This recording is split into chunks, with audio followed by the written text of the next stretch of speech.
গাজীপুরের কালিয়াকৈর উপজেলার চন্দ্রাস্থ জাতির পিতা বঙ্গবন্ধু সরকারি কলেজের দ্বাদশ শ্রেণীর কলেজ শাখা ছাত্রলীগের সভাপতি আল আমিন হত্যাকারীদের ফাঁসির দাবিতে শনিবার সকালে চন্দ্রা ত্রিমোড় এলাকায় মানববন্ধন ও বিক্ষোভ মিছিল করেছে স্থানীয়রা।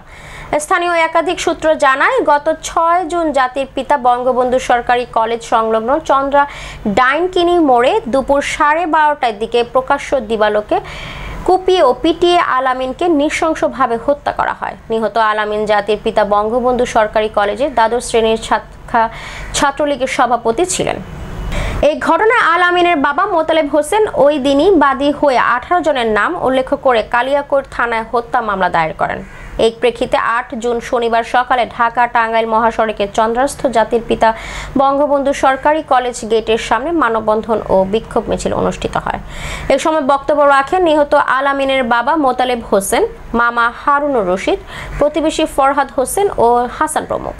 বক্তারা আবেগে জড়িত কণ্ঠে বলেন, প্রকাশ্য দিবালোকে আল আমিনকে হত্যা করা হলেও এখন পর্যন্ত থানা পুলিশ মূল আসামিদের গ্রেপ্তার করতে পারেনি।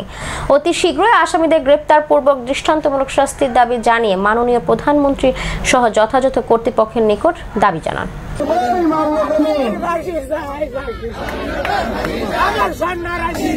আমার ভাই মল্ল কেন? জবাব চাই, জবাব চাই, জবাব চাই, জবাব চাই। আমার ভাই মল্ল কেন? ফাঁসি, ফাঁসি, ফাঁসি চাই। আলামিন হত্যার ফাঁসি চাই। ফাঁসি, ফাঁসি, ফাঁসি চাই। আমার ভাই মল্ল কেন? জবাব চাই, জবাব চাই, জবাব চাই, জবাব